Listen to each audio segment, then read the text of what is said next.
नए संसद भवन से सिर्फ 3 किलोमीटर दूर पहलवानों का प्रदर्शन एक बार फिर पहलवानों और दिल्ली पुलिस के बीच संघर्ष में बदल गया। पहलवान नए संसद भवन के सामने प्रदर्शन करना चाहते थे। उस दिन जिस दिन नया संसद भवन देश को सौंपा गया, उस दिन पहलवान नए संसद भवन के सामने प्रदर्शन करना चाहते थे। नए संसद भवन के सामने पहलवानों के समर्थन में महिला पंचायत का भी कार्यक्रम था। संसद भवन के सामने पंचायत का कार्यक्रम था, न्यू पार्लियामेंट के सामने। लेकिन दिल्ली पुलिस ने पहलवानों को आगे बढ़ने से रोक दिया। पहलवानों ने जिद की तो दिल्ली पुलिस ने प्रदर्शनकारियों को हिरासत में ले लिया। इस दौरान पुलिस और पहलवानों के बीच जमकर धक्का मुक्की हुई, संघर्ष हुआ। प्रदर्शनकारी पहलवान जिद पर अड़े हुए थे और सुरक्षा के मद्देनजर, सुरक्षा को देखते हुए पुलिस ने पहलवानों को नई संसद भवन तक मतलब आगे बढ़ने की इजाजत नहीं दी। आखिरकार पुलिस को बल प्रयोग करना पड़ा और पहलवानों को हिरासत में लेकर आगे बढ़ने से रोक दिया गया। पहलवानों का कहना था कि नए संसद भवन के सामने धरना देना वो चाहते थे, न्यू पार्लियामेंट के सामने, नई संसद भवन के सामने, जिस दिन देश को नई संसद भवन की सौगात मिली। उस दिन वो महिला पंचायत करना चाहते थे क्योंकि संसद भवन के उद्घाटन में महिला पहलवानों के यौन शोषण के आरोपी बीजेपी सांसद बृजभूषण शरण सिंह भी मौजूद थे।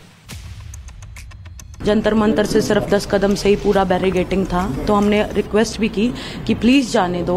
हमारी कॉल दी हुई है हमारे बड़े बुजुर्ग ने, हमें वहाँ पंचायत करनी है महिला सम्मान के लिए, लेकिन 10 कदम से ही उन्होंने बैरिकेडिंग स्टार्ट कर दी। हमने आगे बढ़ना स्टार्ट किया तो उन्होंने जो है पुशिंग स्टार्ट कर दी कि आप आगे नहीं आ सकते हो। तो उस पुशिंग में वो हमें डिटेन करने लगे, लेकिन हमने भी अपने आप को रोकने की कोशिश की कि मत आगे जाओ, मत लेके जाओ, बस में मत लेके जाओ, हम शांतिपूर्वक ही तो आगे बढ़ रहे हैं। देश का दुर्भाग्य है जो एक आरोपी नए संसद भवन का उद्घाटन हो रहा है, लोकतंत्र भवन का उद्घाटन हो रहा है और एक आरोपी उसमें बैठा है, तो ये देश के लिए बड़ा दुर्भाग्य है। देखिए हमारे ऊपर तो कर ही देती है, बृजभूषण पे एफआईआर करने में 7 दिन लगा दिए, खिलाड़ियों के 7 घंटे भी नहीं लगाए। तो ये तो दिल्ली पुलिस को इसके लिए तो मेडल मिलना चाहिए। देखिए वैसे आपको बता दें, दिल्ली पुलिस बृजभूषण शरण सिंह के खिलाफ एफआईआर दर्ज कर चुकी है, जो मांग थी। कोर्ट ने इस मामले की स्टेटस रिपोर्ट भी कोर्ट में दाखिल हो चुकी है, लेकिन पहलवान बृजभूषण शरण सिंह की गिरफ्तारी की मांग पर अड़े हुए कि जब तक गिरफ्तार नहीं किया जाएगा तब तक आंदोलन खत्म नहीं होगा। देखिए पहलवानों ने जो आरोप लगाए हैं बहुत सीरियस हैं, बहुत गंभीर है। कोर्ट के आदेश के बाद पुलिस भी इस मामले की जांच तेजी से कर रही है। हो सकता है कि आज नहीं तो कल बृजभूषण शरण सिंह की गिरफ्तारी हो जाए। सवाल यह कि पहलवान पिछले 1 महीने से जंतर मंतर पर धरना दे रहे हैं। उनकी सबसे बड़ी मांग पूरी हो चुकी है, यानी कि बृजभूषण शरण सिंह के खिलाफ एफआईआर की जो मांग थी वो पूरी हो चुकी है, एफआईआर हो चुकी है और जांच चल रही है। लेकिन पहलवान धरना खत्म करने के लिए तैयार नहीं है। कल जब पूरी दुनिया की नजरें भारत के नए संसद भवन पर थी, तब पहलवानों ने संसद भवन तक मार्च की जिद की, संसद भवन तक मार्च करने की कोशिश करके करके ध्यान अपनी तरफ खींचा। पहलवानों को प्रदर्शन का अधिकार है, बिल्कुल है, और यह अधिकार देश के संविधान ने देश के हर नागरिक को दिया है, बिल्कुल उनके पास अधिकार है। लेकिन कानून का उल्लंघन करने की इजाजत और सुरक्षा से खिलवाड़ की इजाजत किसी को नहीं है। अब हुआ ये, इसी के आधार पर कल दिल्ली पुलिस ने पहलवानों को रोका कि आप संसद भवन, नई संसद भवन जाकर पंचायत और वहां ये सब नहीं कर सकते, मार्च नहीं निकाल सकते। पुलिस ने पहलवानों और मार्च के आयोजकों के खिलाफ एफआईआर भी दर्ज कर दी है। ये एफआईआर दंगा करने, गैर कानूनी जमावड़ा करने और ड्यूटी के दौरान पुलिस के काम में बाधा डालने जैसे आरोपों के साथ दर्ज कर ली गई है। देखिए पहलवानों की कार्रवाई के बारे में आपको पता है क्या चल रहा है, पूरी जांच हो गई, सब कुछ हो गई, उसके बाद भी अगर राजनीतिक तौर पर लोग बाग बैठते हैं तो जो वहां पे कानून और व्यवस्था बनाने वाले उनको कार्रवाई करनी पड़ती है। दूसरे बाहर के लोग अगर वहां पर आकर दंगा करेंगे तो पुलिस अपने आप उसके लिए कार्रवाई करेगी, उसके ऊपर हमारा कुछ कहना नहीं है। वो पुलिस का मामला है, कानून व्यवस्था का मामला। देखिए, पहलवानों के पास आंदोलन का पूरा हक है, पूरा अधिकार है, लेकिन अब सोचिए पहलवान कहां जाना चाहते थे? पहलवान वहां जाना चाहते थे जहां उस समय देश के तमाम वीवीआईपीज मौजूद थे। प्रधानमंत्री से लेकर सरकार के सारे मंत्री, लोकसभा के स्पीकर से लेकर कई पार्टियों के सांसद वहां उपस्थित थे। ये देश के लिए बहुत ही गर्व करने वाला एक विषय था। यानी कि उस समय उनकी सुरक्षा करना दिल्ली पुलिस की प्राथमिकता थी। लेकिन पहलवान वहां जाना चाहते थे, वहां पहुंचना चाहते थे, पंचायत भी करना चाहते थे। पहलवानों का साथ देने के लिए कई आंदोलन जीवी भी, आप जानते हैं इस आंदोलन में उनकी एंट्री हो चुकी है। यह हाईजैक कई हद तक हो चुका है आंदोलन, आप ये जानते हैं। राकेश टिकैत समेत कई नेता दिल्ली में घुसने की तैयारी कर रहे थे। कुछ बड़ा प्लान था। अगर नहीं रोका जाता, फिर कुछ हो जाता तो दिल्ली पुलिस को दोष दिया जाता। अगर ये कामयाब हो जाते, फिर कुछ हो जाता, टिकैत टाइप्स लोग आ जाते, फिर कुछ हो जाता तो दिल्ली पुलिस को दोष दिया जाता। दिल्ली पुलिस ने रोका, फिर जो तस्वीरें आई उसको लेकर भी दिल्ली पुलिस से ही सवाल पूछे जा रहे हैं। मतलब जिस तरह की तैयारी की जा रही थी, पहलवानों को जंतर मंतर पर रोका गया तो किसान नेताओं को दिल्ली बॉर्डर पर ही रोक दिया गया।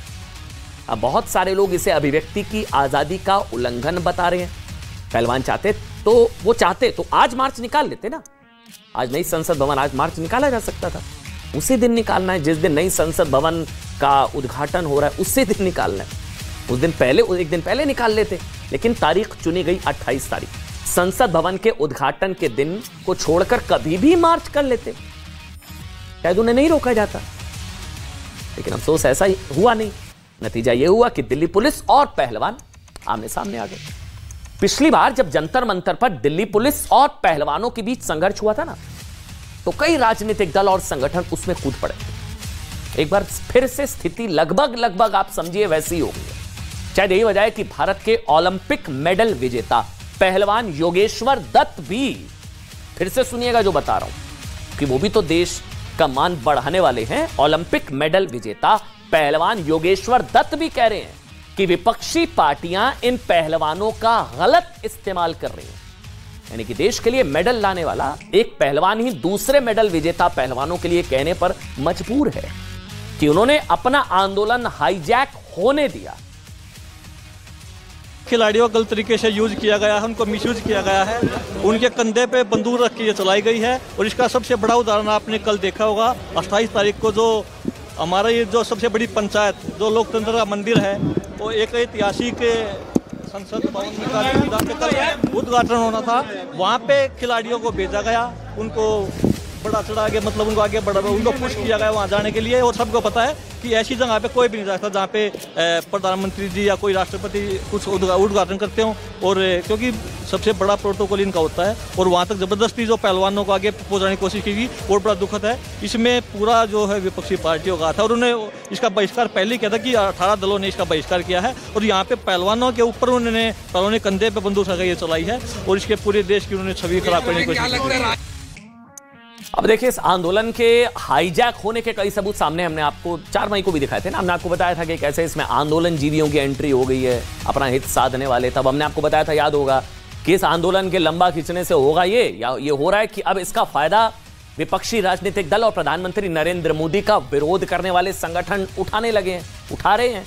और आंदोलन में राजनीति की मिलावट से किसी और का नहीं, बल्कि पहलवानों का सबसे ज्यादा नुकसान हो रहा है, खिलाड़ियों का ही नुकसान हो रहा है। उनका आंदोलन ही दिशा से भटक रहा है। ये खिलाड़ियों का नुकसान है, पहलवानों का नुकसान हो रहा है। और यही वजह है कि आंदोलन के नाम पर नई संसद भवन के उद्घाटन में व्यवधान डालने की भी कोशिश होती है। वरना बृजभूषण सिंह पर लगे आरोपों का नई संसद भवन से क्या लेने देना, कि वहीं जाकर करना है और उसी दिन करना है जिस दिन नई संसद भवन का उद्घाटन हो रहा है। इसी मन से मोदी तेरी कब्र खुदे की के भी नारे लग चुके हैं, आजादी आजादी के भी नारे लग चुके हैं। इसी मन से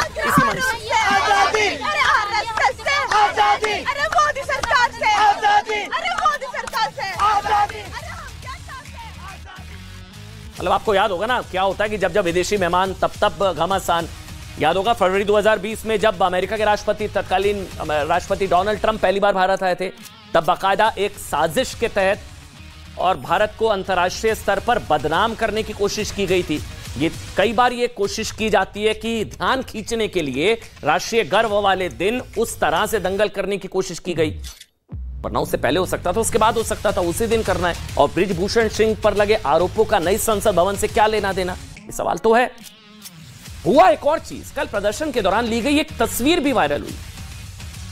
एक तस्वीर एक बस की थी जिसमें विनेश फोगाट समेत प्रदर्शनकारी पहलवानों को दिल्ली पुलिस हिरासत में ले जा रही थी। ये जो तस्वीर हम आपको दिखा रहे हैं, ये AI एडिटेड तस्वीर है, ये ओरिजिनल तस्वीर नहीं है, ये AI एडिट तस्वीर है। इसमें मुस्कुराते हुए जो दिखाया गया है, तस्वीर में महिला पहलवान हंसती हुई नजर आ रही थी। दावा किया गया कि ये पहलवान बाहर सड़कों पर तो आंसू बहा रहे हैं, बस के अंदर हंसती हुई तस्वीरें खिंचवा रहे हैं, लेकिन ये तस्वीर गलत थी। इसे AI यानी कि आर्टिफिशियल इंटेलिजेंस की मदद से एडिट किया गया था। असल तस्वीर देखिए, असली तस्वीर आपके सामने और AI से एडिट तस्वीर आपके सामने।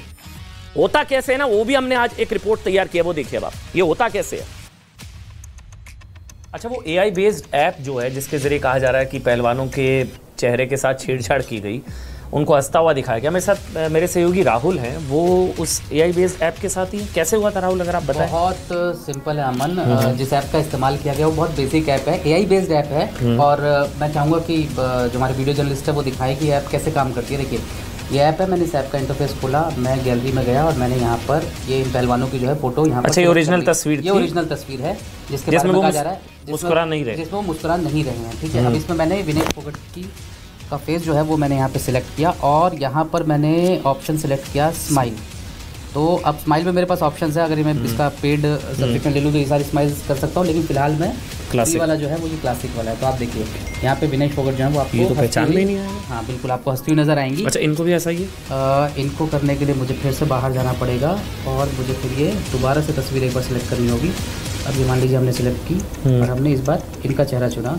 अच्छा। इनका चेहरा चुन के हमने AI को बताया कि इनको आप प्लीज़ हंसा दीजिए। तो ये आपको यहाँ पर जो उनकी बहन है वो, अच्छा, बाबा को सही है, बाबा को भी बहुत आसानी से हंसाया जा सकता है। ये हम बाहर गए, हम गैलरी में गए, हमने बाबा धीरेन्द्र शास्त्री। अच्छा देखिए, अभी जो है वो अभी बड़ी गंभीर मुद्रा में है बाबा, और अभी बाबा आपको मुस्कुराते हुए नजर आएंगे। हम यहाँ पर गए, हमने उनको स्माइल चुना और हमने क्लासिक वाला ऑप्शन चुन लिया।